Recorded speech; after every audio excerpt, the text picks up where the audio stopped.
Abra comigo em Lucas capítulo 9.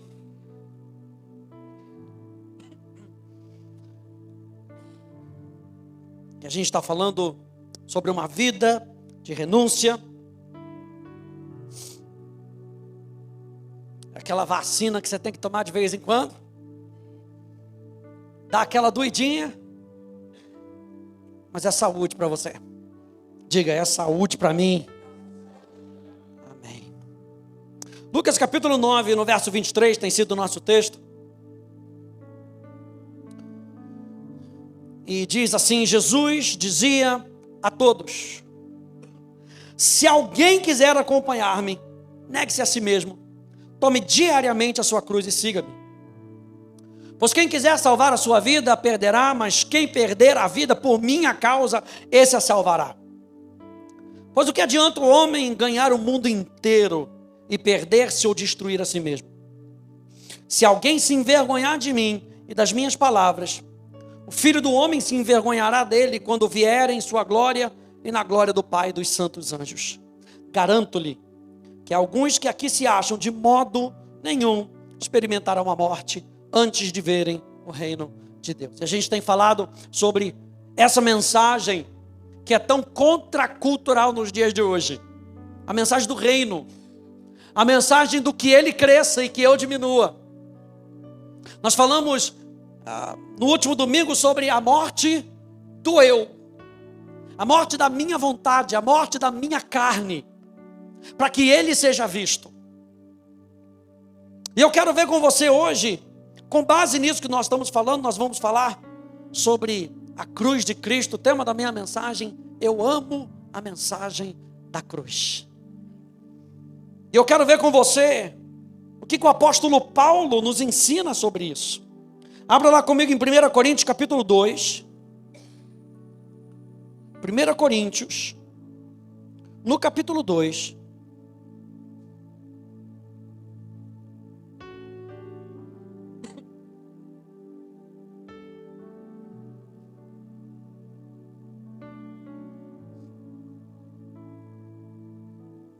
A partir do verso 1.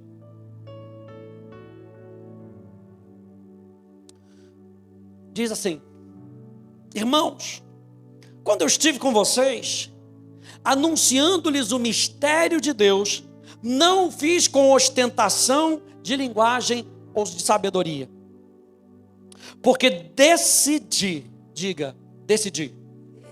O apóstolo Paulo disse: porque eu decidi não saber entre vocês, não saber nada entre vocês, a não ser Jesus Cristo e esse crucificado.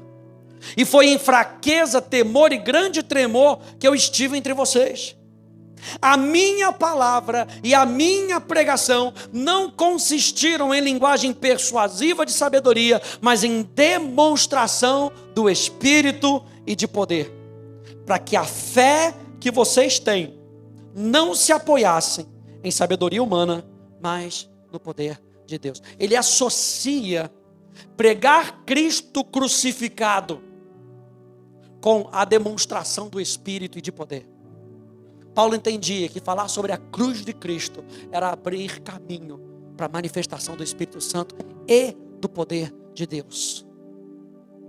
Quando a gente olha para o apóstolo Paulo, a gente vê que quando Jesus encontra o apóstolo Paulo naquela estrada, ele ouve uma voz, o apóstolo Paulo ouve uma voz, e a voz que o apóstolo Paulo ouviu nesse encontro não foi: venha como você quiser.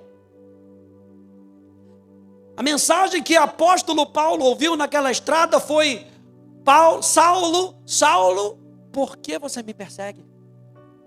Porque quando a gente olha para a história do apóstolo Paulo, ele mesmo descreve: eu era exterminador de cristãos. Ele diz em 1 Timóteo capítulo 1, no verso 13, passa para mim. Ele diz: no passado eu era blasfemo, perseguidor e insolente. Mas o que ele diz? Mas eu alcancei misericórdia. Tem oportunidade. Isso que o apóstolo Paulo está querendo dizer. Olha como eu era, e olha quem me encontrou. Ele diz: mas eu alcancei misericórdia, pois fiz isso na ignorância, na incredulidade. Transbordou, porém, a graça do nosso Senhor com a fé e o amor que há em Cristo Jesus. O que Paulo entendeu com essa mensagem da cruz? Ele entendeu que qualquer um pode se chegar a Cristo e receber o seu amor. Quem diz amém a isso? Qualquer um. Mas Paulo também entendeu que não pode viver com Cristo de qualquer maneira. Abra comigo em Filipenses capítulo 3. Vá um pouquinho mais para frente. Nós falamos que a batida da cruz de Cristo é o amor de Deus e uma vida de santidade. Que a gente não pode pregar uma mensagem desequilibrada. Filipenses capítulo 3, do verso 7 até o verso 14.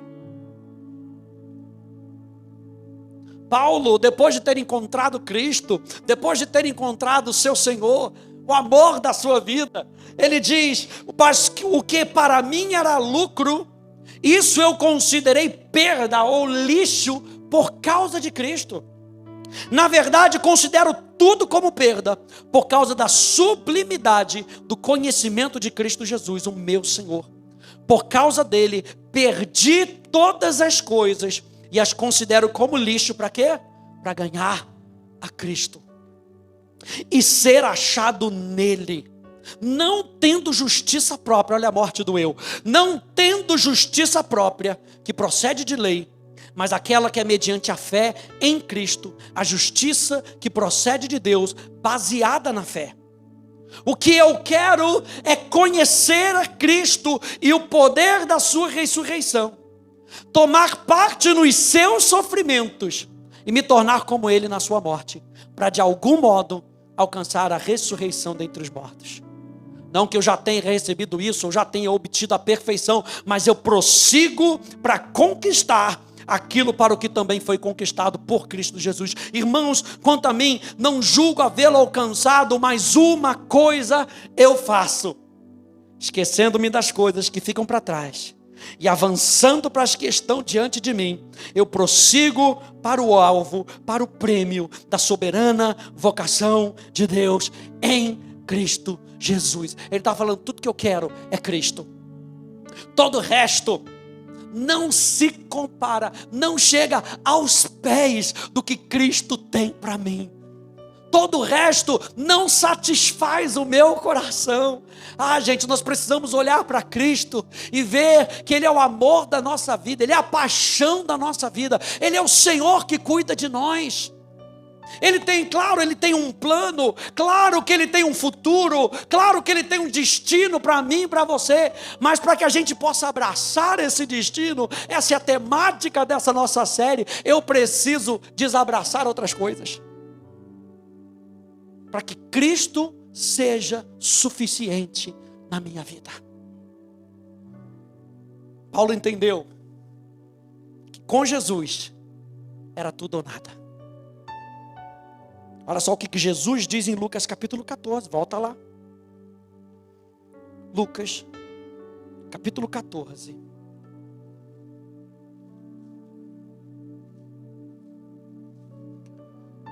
Do verso 25 ao verso 33.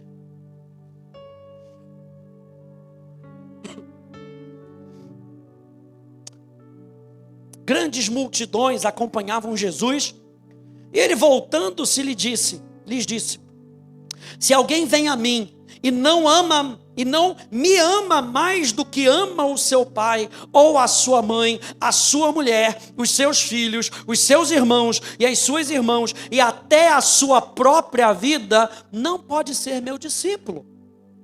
E quem não tomar a sua cruz e vier após mim, não pode ser meu discípulo. Pois qual de vocês pretende construir uma torre? Não se assenta primeiro para calcular a despesa e verificar se tem os meios para concluir? Para não acontecer que, tendo lançado os alicerces e não podendo terminar a construção, todos os que a virem zombem dele, dizendo: esse homem começou a construir e não pôde acabar. Ou qual é o rei que, indo para combater outro rei, não se assenta primeiro para calcular se com 10.000 homens poderá enfrentar o que vem contra ele com 20.000? Caso contrário, estando o outro ainda longe, envia-lhe uma embaixada, pedindo condições de paz. Assim, pois, qualquer um de vocês que não renuncia a tudo o que tem, não pode ser meu discípulo. Nós falamos no nosso primeiro encontro que Jesus não senta no trono do seu coração junto com outras coisas. Jesus não compartilha da sua glória, do seu coração. Jesus chega ao ponto de dizer que a gente não pode servir a dois senhores, porque vai agradar a um e aborrecer o outro. Toda a nossa vida precisa ser de Jesus. Quem está comigo?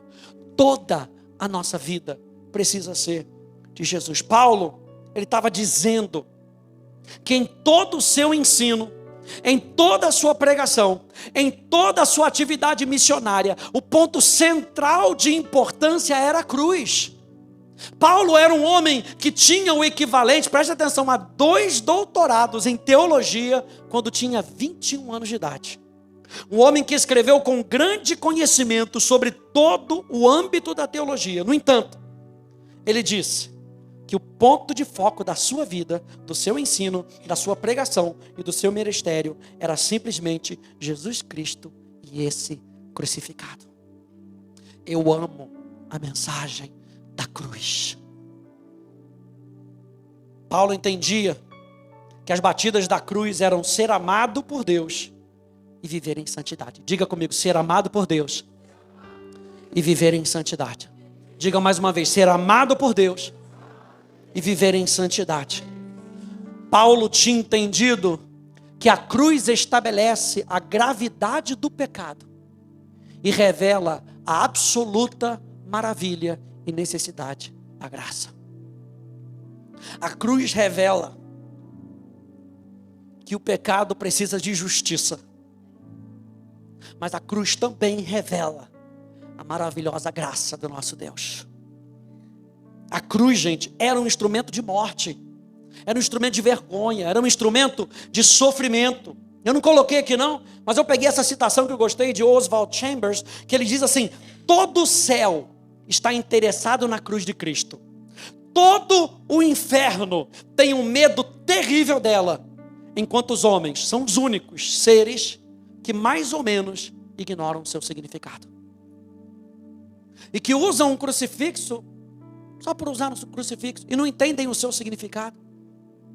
E que muitas vezes colocam um crucifixo na sua casa e não entendem o seu significado. O apóstolo Paulo estava falando: eu entendo, eu vivo e eu sofro por isso. É a minha vida. Nós precisamos urgentemente compreender o significado da cruz para as nossas vidas diárias. Número 1, a mensagem da cruz é uma mensagem de sacrifício voluntário.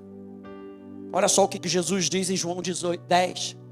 Ele diz: ninguém tira a minha vida, pelo contrário, eu espontaneamente a dou. Jesus falou para os seus discípulos: se vocês quiserem, vocês tomem a sua cruz. Ninguém vai colocar uma cruz em cima de vocês. Vocês peguem, tem que ser espontâneo. A vida com Cristo precisa ser uma decisão espontânea do coração. E Jesus estava nos lembrando disso. Esse é o lugar onde Jesus conscientemente deu a sua vida pelos outros. Jesus está nos lembrando que se a gente vai doar da nossa vida para os outros, deve ser algo consciente, algo do seu coração.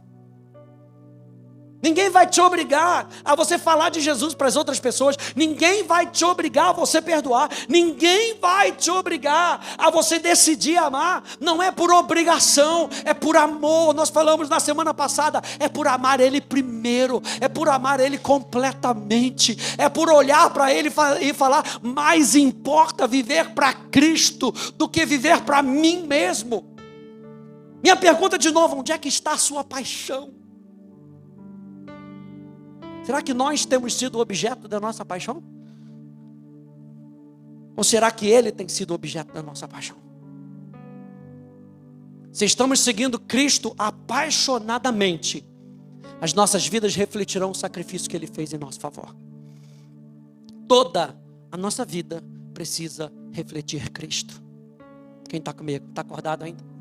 toda nossa vida precisa refletir Cristo. Número 2, a mensagem da cruz é uma mensagem de resgate. Romanos, no capítulo 8, vai lá comigo. Eu amo a mensagem da cruz.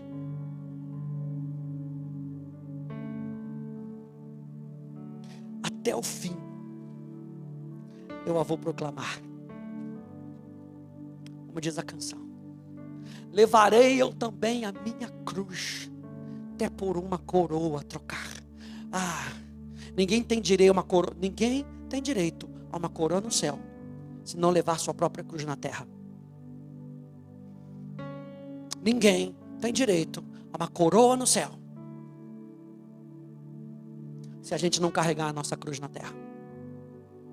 Número 1, a mensagem da cruz é uma mensagem de um sacrifício voluntário. Número 2, a mensagem da cruz é uma mensagem de resgate. Romanos capítulo 8, do verso 1 diz: agora, pois, já não há mais condenação para os que estão em Cristo Jesus, porque a lei do Espírito da vida em Cristo Jesus livrou você. Alguém diz amém a isso? Livrou você. Vira para a pessoa que está do seu lado e diz assim: livrou você. Livrou você da lei, do pecado e da morte. Quando você aceita o senhorio de Cristo, quando você entra no reino de Deus, quando você é transportado do império das trevas para o reino do Filho do seu amor, quando você aceita Jesus como rei no seu coração sobre a sua vida, você é liberto do poder e do salário do pecado. A mensagem da cruz fala de uma mensagem de resgate.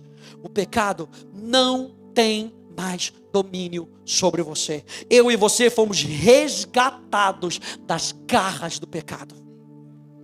Gálatas capítulo 3, verso 13 e verso 14, nos lembra: Cristo nos resgatou da maldição da lei, fazendo-se Ele próprio maldição no nosso lugar, porque está escrito: maldito todo aquele que for pendurado em madeiro, para que a bênção de Abraão chegasse aos gentios em Cristo Jesus, a fim de que recebêssemos pela fé o Espírito prometido. O que ele faz? Quando Ele nos resgata, Ele anula a maldição, nos dá a bênção de Abraão. Qual é a bênção de Abraão? Riqueza? Não, a bênção de Abraão é uma vida de fé, é uma vida de relacionamento com Deus, para que com essa fé a gente possa ter o Espírito prometido, pelo qual eu e você, diz Gálatas, podemos chamar Deus de Pai.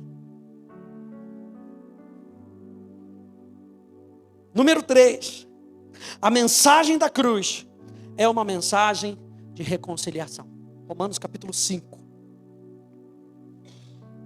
verso 8.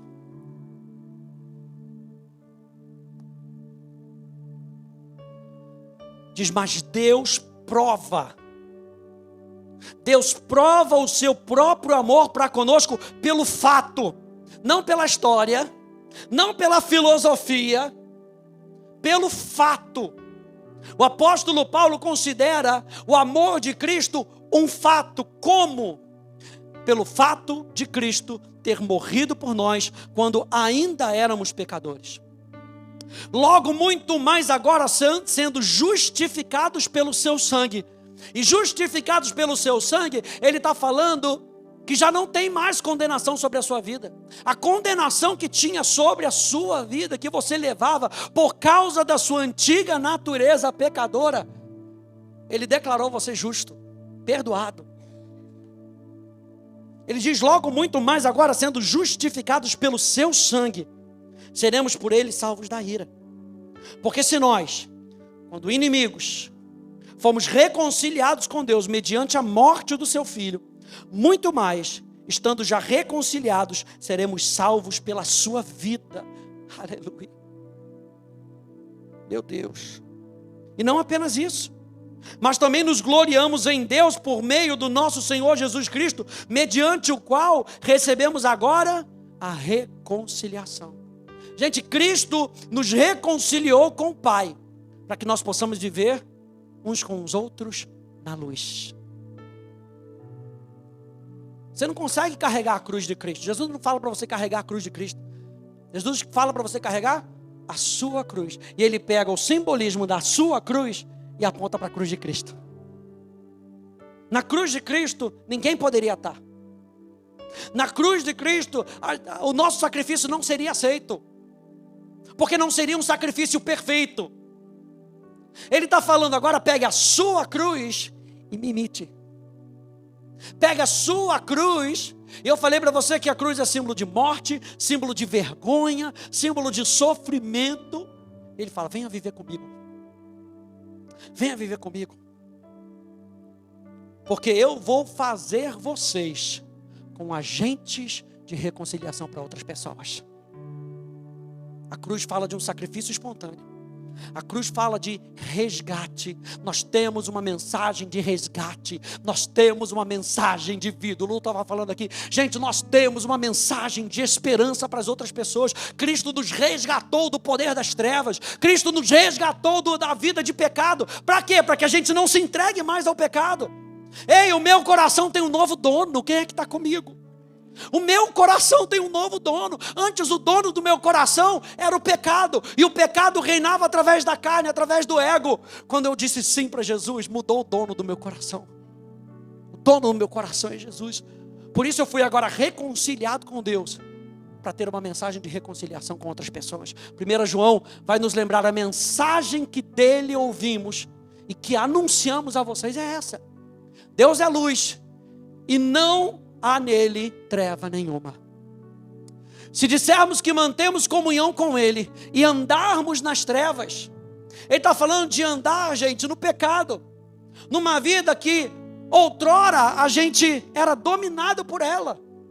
Se a gente está dizendo que a gente está vivendo, a gente está falando que a gente vive com Deus, mas tem uma vida totalmente afastada de Deus, ele está falando, mentimos e não praticamos a verdade.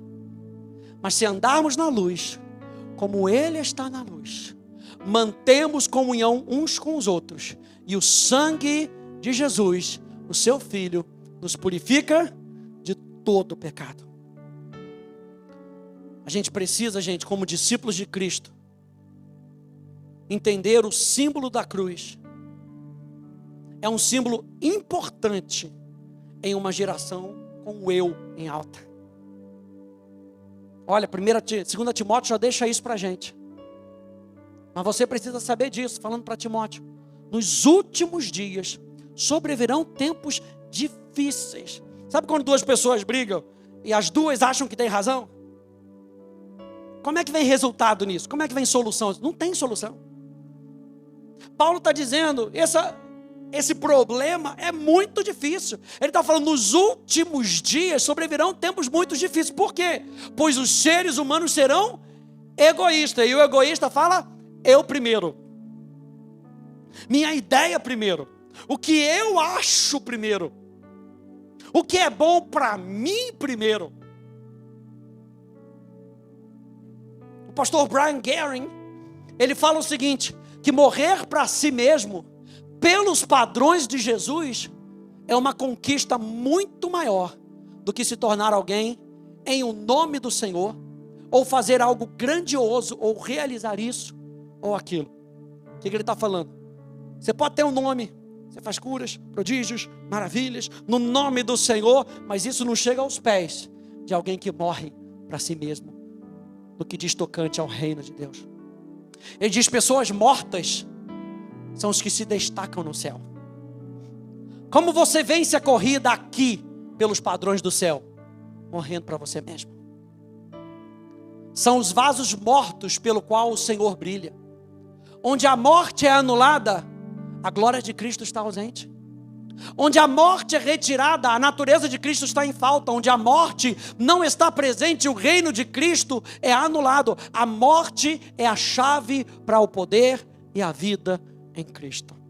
Foi por isso que Jesus teve que virar para Pedro e falar, arreda-te de mim, Satanás. Porque Pedro estava querendo dissuadir Jesus a ir para a cruz.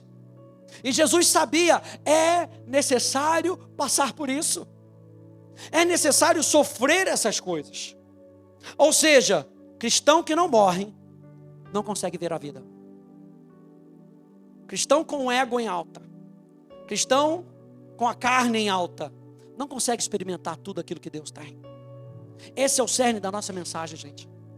Esses são últimos dias bastante difíceis, onde a gente precisa constantemente colocar o nosso ego, a nossa carne, no chinelo, para que ele cresça.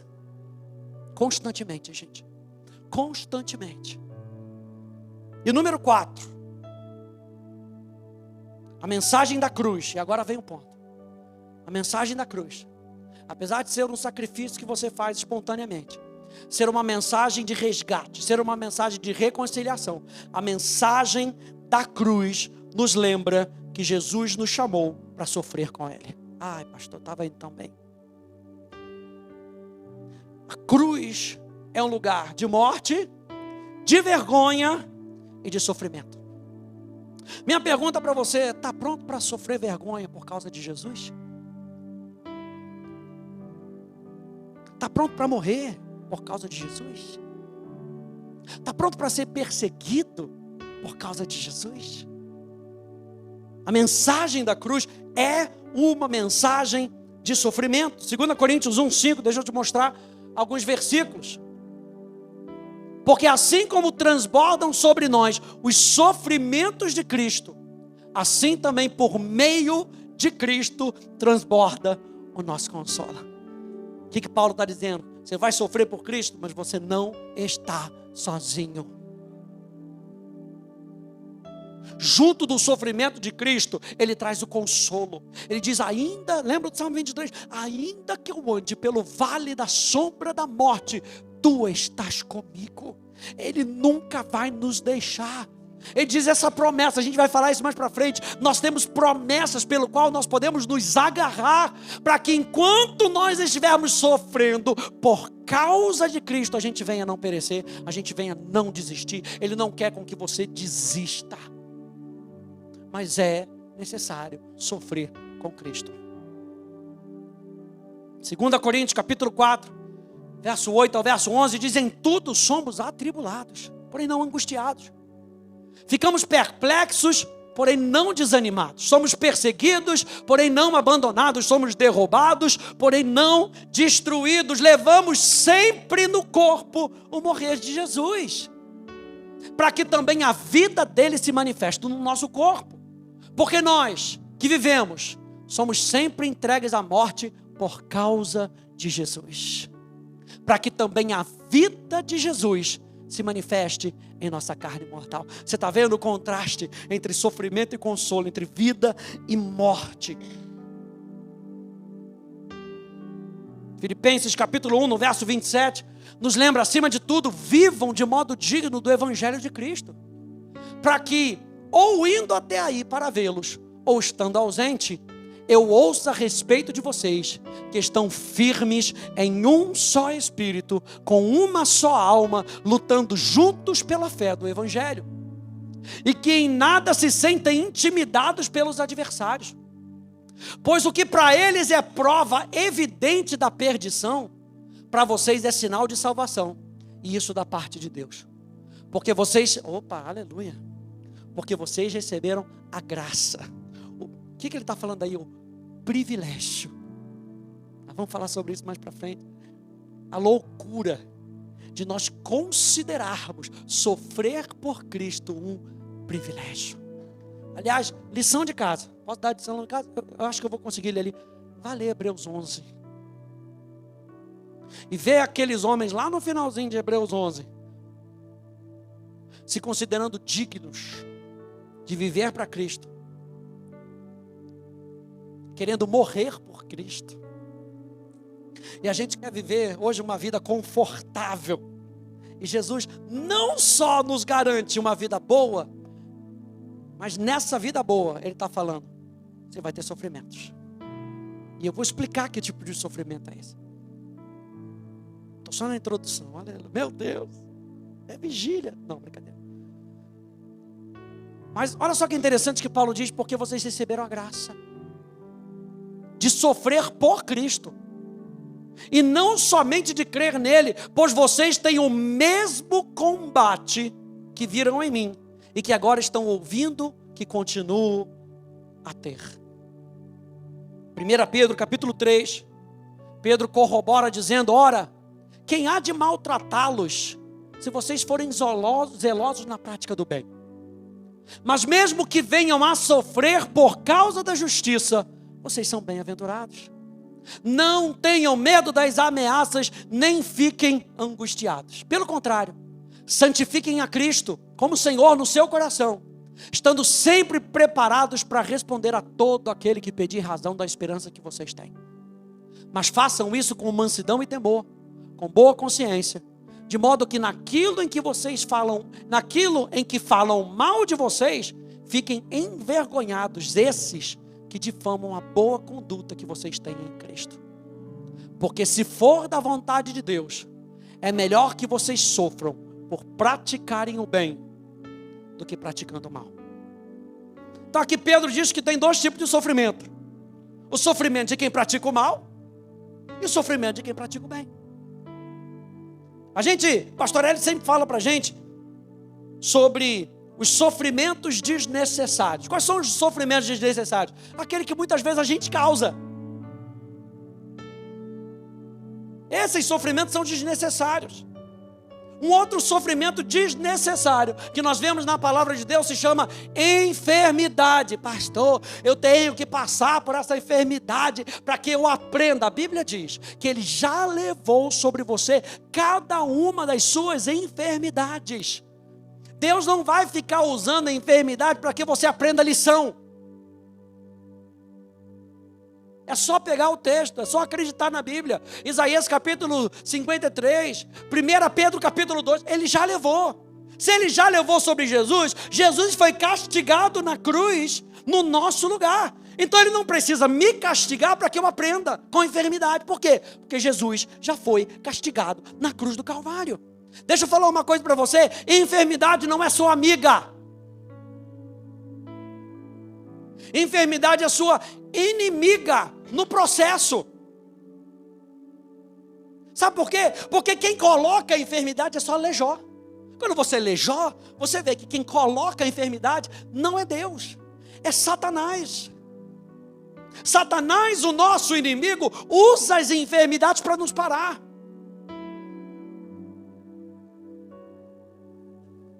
Outra coisa, são sofrimentos desnecessários, maldições. Ah, pastor, tem que conviver com essa maldição, porque meu pai foi assim, minha mãe foi assim. A Bíblia fala que Ele já levou sobre si as nossas maldições. Ele se fez maldito no nosso lugar. Quando você olha para a cruz, você vê que Jesus Cristo te substituiu na cruz. Outra coisa que a Bíblia fala, que são sofrimentos desnecessários, o salário do pecado. E a Bíblia fala que o salário do pecado é a morte. Morte espiritual, afastamento de Deus. Eu não preciso que Deus se afaste de mim para que eu aprenda uma lição. Já não temos mais o salário da morte. Mas existem sofrimentos necessários. E são sofrimentos para o nosso crescimento. E esse tipo de sofrimento sempre vai estar envolvido com a nossa vontade, com o nosso direito, com a nossa maneira, o que eu acho, o que eu penso. Sofrimentos necessários são os sofrimentos por sermos de Cristo como exemplos dele. Sofremos por guardar o seu espírito. Sofremos por ter caráter e integridade, por falar a verdade, por ir na contramão do mundo. Sofremos quando temos que passar debaixo da porta, como diz o pastor Hélio, e pedir perdão, mesmo quando estamos certos. Quando somos injuriados e caluniados, e temos que engolir um sapo e ficar calado. Quando somos injustiçados, mesmo fazendo bem e o que é correto. No mundo, ganha quem impõe a sua razão e o seu direito. No reino, ganha quem abre mão da sua razão e do seu direito por amor a Cristo. É a contramão, gente. É a contramão. Abra lá comigo em 1 Pedro capítulo 2. Jesus nos chama a participar desse sofrimento.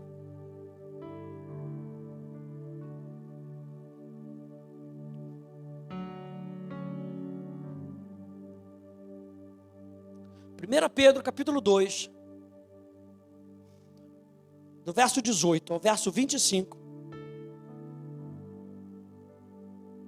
diz assim: servos, sejam obedientes ao Senhor de vocês, com todo temor, e não somente se ele for bom, presta atenção, e não somente se ele for bom e cordial, mas também se for mal. Ah, pastor, eu não queria que isso estivesse na Bíblia, mas está na Bíblia. É dessa maneira que a gente sofre por Cristo.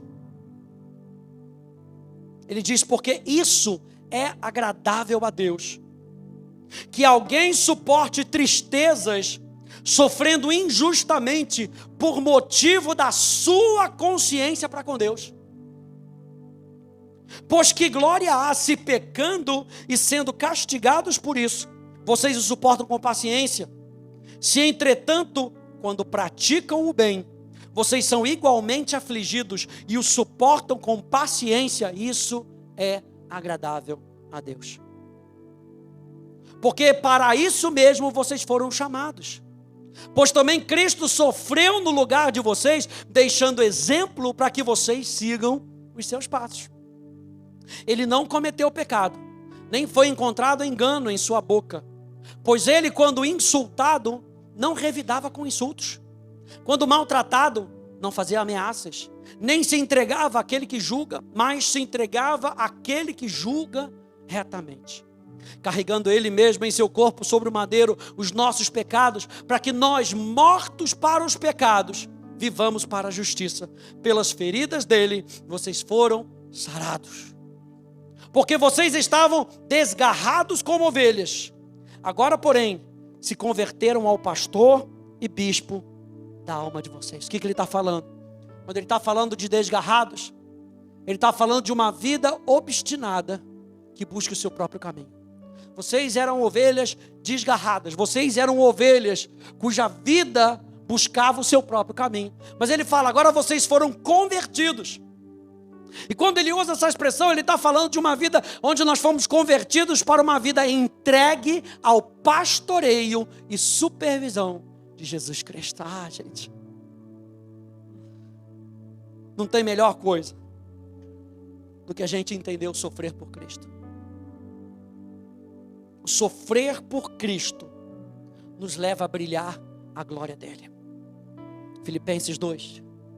Façam tudo sem murmurações, nem discussões, para que sejam irrepreensíveis e puros, filhos de Deus, inculpáveis, veja, no meio de uma geração pervertida e corrupta, na qual vocês brilham como luzeiros no mundo, preservando a palavra da vida. Preservando a palavra da vida, ou seja, aquela palavra que cativou o seu coração.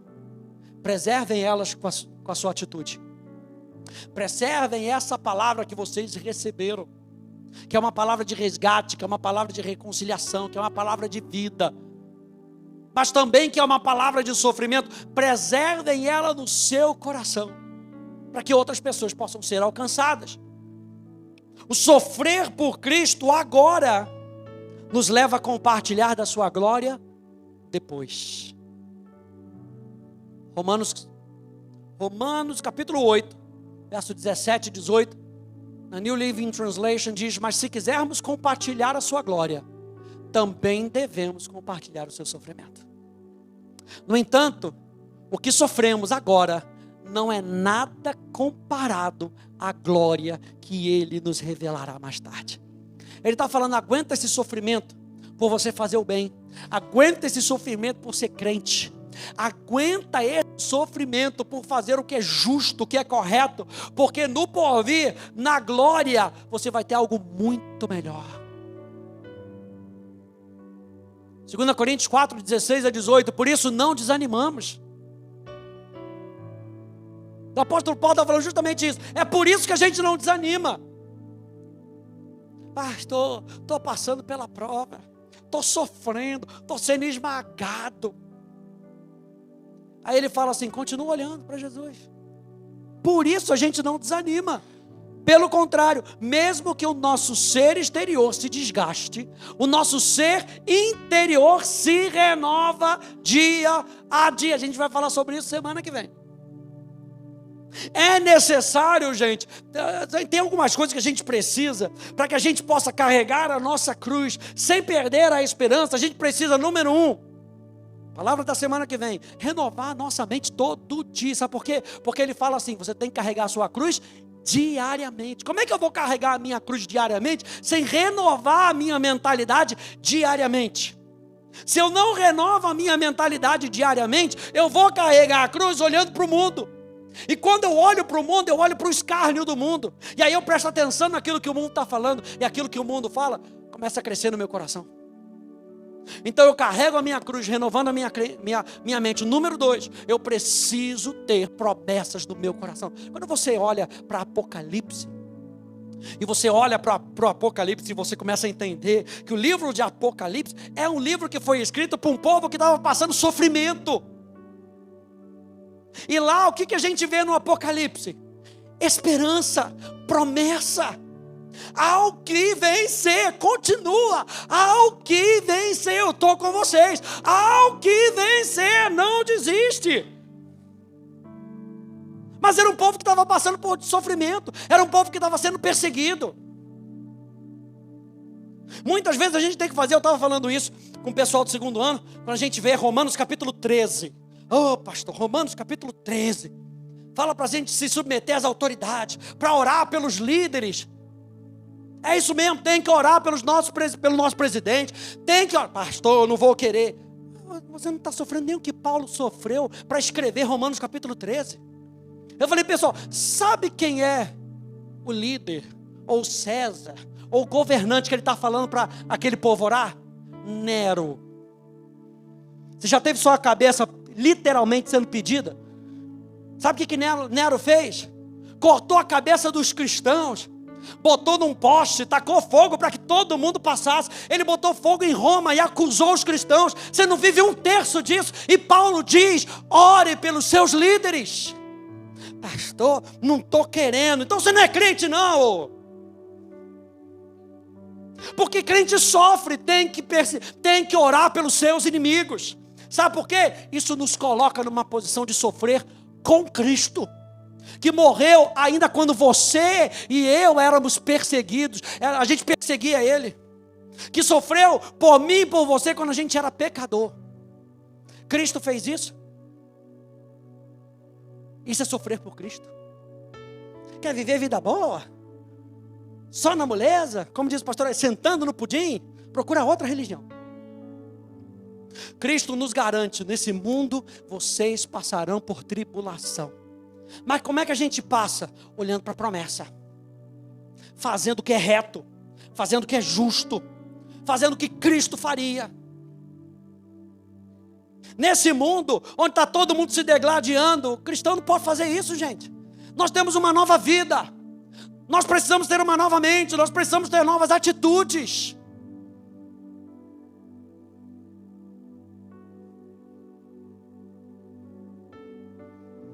Porque a nossa leve e momentânea tribulação produz para nós um eterno, leve e momentânea tribulação. Gente, o que é orar para o presidente se converter? O que é? Pastor, é para mexer na carne, é para destroçar a carne. Isso é leve e momentâneo, comparado àquilo que vai produzir em nós um eterno peso de glória, acima de toda comparação. Veja, na medida.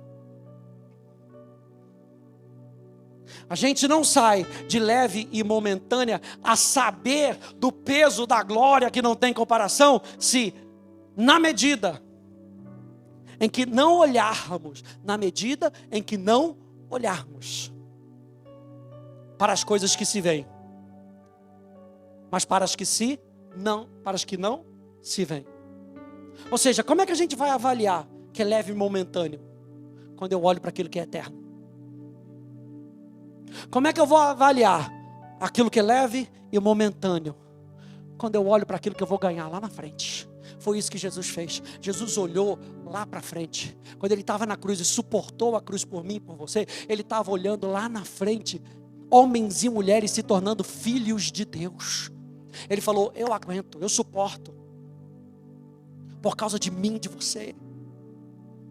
Ele está falando, mas para as que não se veem, porque as coisas que se veem são temporais, mas as que não se veem são eternas. Sofrer por Cristo nos aperfeiçoa. 1 Pedro capítulo 5, do verso 5. Já está aí em 1 Pedro capítulo 5, verso 5. Diz assim: peço igualmente aos jovens, estejam sujeitos aos que são mais velhos, que todos se revistam de humildade no trato uns com os outros, porque Deus resiste aos soberbos. Quando você encontra algo na Bíblia, como Romanos capítulo 13, e você diz: isso eu não faço, sabe o que Deus fala? Deus resiste aos soberbos. Sabe o que é isso? Posso falar? Hashtag pastor sincero. Soberba, orgulho. É como se você falasse: para aquele traficante eu não oro, por aquele estuprador eu não oro, por aquela prostituta eu não oro. Sabe o que é isso? Soberba. E Deus está deixando muito claro aqui para a gente, para ensinar e moer a nossa carne. Deus resiste aos soberbos, mas dá graça aos humildes. Portanto, humilhem-se debaixo da poderosa mão de Deus, para que Ele em tempo oportuno os exalte. Lancem sobre Ele todas as suas ansiedades, porque Ele cuida de vocês. Sejam sóbrios e vigilantes. O inimigo de vocês, o diabo, anda em derredor como leão que ruge, procurando alguém para devorar, procurando alguém que vai dar uma brechinha para dizer: isso que está aí eu não faço. Isso é brecha, isso é oportunidade. Sabe por quê? Porque o diabo se alimenta da onde? Da nossa carne, dos desejos carnais. Ele está falando, ele está buscando alguém para devorar. Verso 9: resistam-lhe firmes na fé. Resista fazendo aquilo que Jesus deixou para a gente fazer. E se Jesus deixou registrado na sua palavra, eu creio na palavra. Vai doer na carne, vai doer no meu ego, mas a Bíblia fala que o combate de resistência é um combate de fé. Resistam-lhe firmes na fé, certos de que os irmãos de vocês, espalhados pelo mundo, estão passando por sofrimentos iguais aos de vocês. E o Deus de toda a graça, mais uma vez, vocês estão passando por sofrimento. Eu falei para vocês que vocês têm que fazer: resistam ao diabo, pratiquem aquilo que a palavra está falando para a gente praticar, faça aquilo que é certo, faça aquilo que é justo. Vocês vão sofrer por isso, mas aqui no versículo 10 diz: e o Deus de toda graça. Nós falamos isso no nosso segundo encontro. Tem graça de Deus disponível para a gente aguentar o sofrimento. Tem graça de Deus disponível para a gente aguentar a tribulação. Tem graça de Deus, o Espírito Santo está disponível para a gente. Para quê? Para que a gente aguente e vá até o fim, e não bata no tatame, para dizer: eu vou resistir a esses pensamentos, a essa crise, eu vou resistir a esse estilo de vida do mundo. Não, aqui na minha casa não, na minha vida não, eu vou resistir firmes na fé. E o Deus de toda graça, que em Cristo os chamou à sua eterna glória, depois de vocês terem sofrido por um pouco, Ele mesmo irá aperfeiçoar, firmar, fortificar e fundamentar. Você está vendo que o aperfeiçoamento vem depois do sofrimento. A frutificação vem depois do sofrimento. Estar firme, ser crente firme, vem depois do sofrimento. Hebreus capítulo 5, verso 7 ao verso 10, nos lembra: e Jesus, nos dias da sua carne, tendo oferecido com forte clamor e lágrimas, orações e súplicas, a quem o podia livrar da morte, foi ouvido por causa da sua reverência. Embora fosse filho, aprendeu a obediência pelas coisas que sofreu. e tendo sido aperfeiçoado, tornou-se o autor da salvação eterna para todos os que lhe obedecem. O que ele está falando aqui?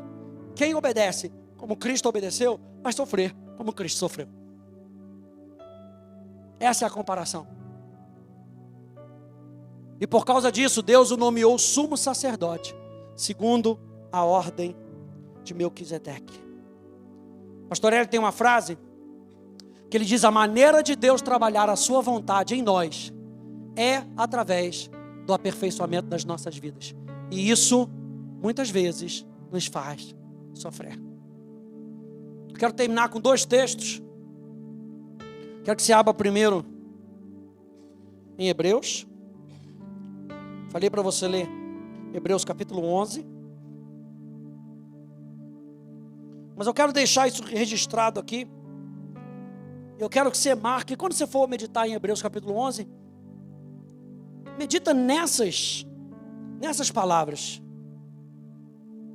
Hebreus capítulo 11, a partir do verso 23, falando de Moisés.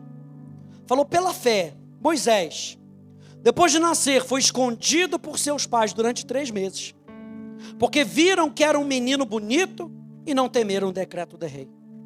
Pela fé, Moisés, sendo homem feito, recusou. Marque isso na sua Bíblia. Ele recusou ser chamado filho da filha de Faraó, preferindo, outra palavra para você marcar, preferindo ser maltratado junto com o povo de Deus, a usufruir prazeres transitórios do pecado. Ele entendeu, marca essa palavra também, ele entendeu que ser desprezado por causa de Cristo era uma riqueza maior do que os tesouros do Egito, porque contemplava a recompensa. Ele não estava olhando para agora, ele estava olhando para depois. Verso 27, pela fé Moisés abandonou o Egito.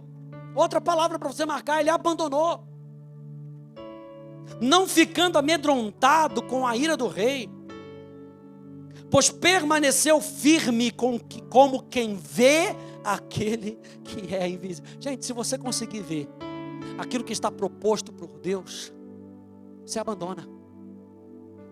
Você abandona.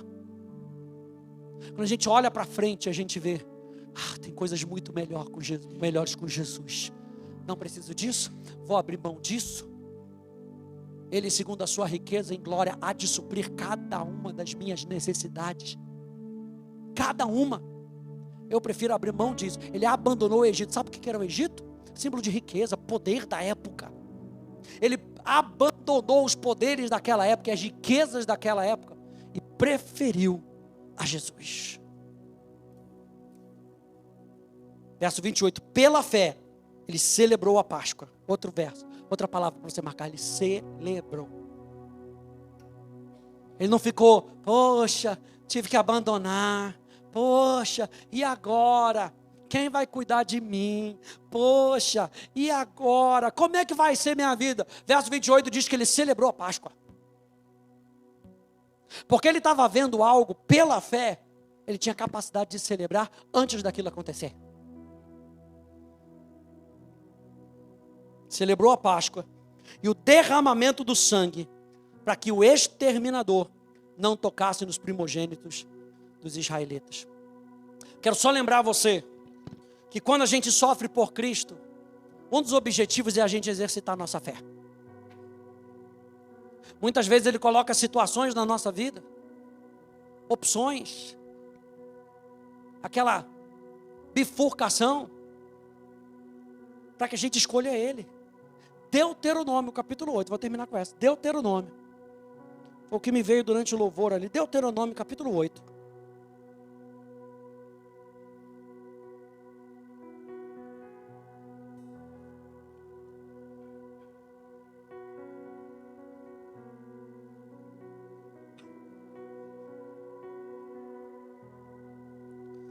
A partir do verso 1, assim como a gente começou essa série, lembrando de Lucas capítulo 9, que antes de Jesus falar de carregar a cruz, de negar, Jesus chega para os discípulos, fala com os discípulos, ensina sobre as palavras do reino e faz multiplicação. Ele mostra o que estava esperando por eles. A mesma coisa aqui em Deuteronômio capítulo 8, verso 1. Tenham cuidado de cumprir todos os mandamentos que hoje lhes ordeno, para que vocês vivam. Coisa boa, se multiplique. Entrem e tomem posse da terra que o Senhor prometeu sob juramento aos pais de vocês. Lembrem-se de todo o caminho pelo qual o Senhor, o seu Deus, os guiou no deserto durante esses 40 anos para humilhar vocês. Substitua essa palavra humilhar vocês aqui, é fazer vocês sofrerem. Para pôr vocês à prova, para saber o que está no coração de vocês. Ei, o sofrimento por Cristo vai revelar o que está no nosso coração. Vai revelar se a gente quer mesmo ser discípulo de Cristo. E ir até o final. Se guardariam ou não os seus mandamentos. Verso 3. Ele humilhou vocês e ele os deixou passar fome. Pastor, Deus deixou eles passarem fome. Veja só, acabaram os recursos naturais. Para quê? Para que eu dependa só de Deus. Ah, Jesus. Pastor, não é mole nessa mensagem. Não era isso que eu queria ouvir aqui não, pastor. Mas veja, vírgula. Ele os sustentou com maná. Tem hora que você está passando por alguma provação que veio da parte de Deus. O sustento está logo ali. Lembra que nós falamos de sofrimento e consolo, da morte do eu e a vida do Espírito disponível para nós. Ele começou a tirar o que era supérfluo. Que isso, pastor? O supérfluo, para que eles pudessem receber algo do céu. Ele os sustentou com maná, que vocês não conheciam e que nem os pais de vocês conheciam, para que vocês compreendessem que o ser humano não viverá só de pão, mas de tudo o que procede da boca do Senhor. Ou seja, gente, carregar a cruz é uma chamada para que eu morra e a sua vontade seja feita. Faz parte de ser discípulo de Jesus. Semana que vem eu vou falar sobre como é que a gente carrega essa cruz diariamente. Então já vem preparado, a gente vai falar sobre renovação da mente. Na outra semana, a gente vai falar sobre promessas para perseverar. E para concluir, Jesus disse aqui, aquele que se envergonhar de mim, eu me envergonharei dele. Eu quero lembrar a você que o apóstolo Paulo fala para a gente não se envergonhar do Evangelho de Cristo. Então nós vamos falar sobre esse espírito de ousadia que Deus nos dá, para que a gente possa, ao levar a nossa cruz, não somente levar a nossa cruz, aquele peso, aquela vergonha que muitas vezes dá, não, Ele também nos dá um espírito de ousadia. Ao carregar a nossa cruz, a gente vai apontando para a cruz de Cristo. Ei, a gente vai levando a cruz e evangelizando. A gente vai levando a cruz e proclamando a palavra de vida. A gente vai levando a cruz e mostrando que Jesus Cristo morreu por nós. Gente, cristianismo não é brincadeira. Como diz o pastor Hélio, tem gente que vai se surpreender. Pastor, mas eu fui para a igreja todos os domingos, e quando eu apertei o botão do elevador, começou a descer. Eu não quero chegar naquele último dia e Jesus virar para mim e falar assim: nunca te conheci. Você não foi meu discípulo. Você talvez tenha sido um bom seguidor. Talvez tenha ido na igreja todos os domingos, mas você não foi meu discípulo. O discípulo de Cristo tem que aprender a carregar a sua cruz. É isso que nós estamos aprendendo. Pela graça de Deus, com a ajuda do Espírito Santo. Amém, gente? Fique de pé.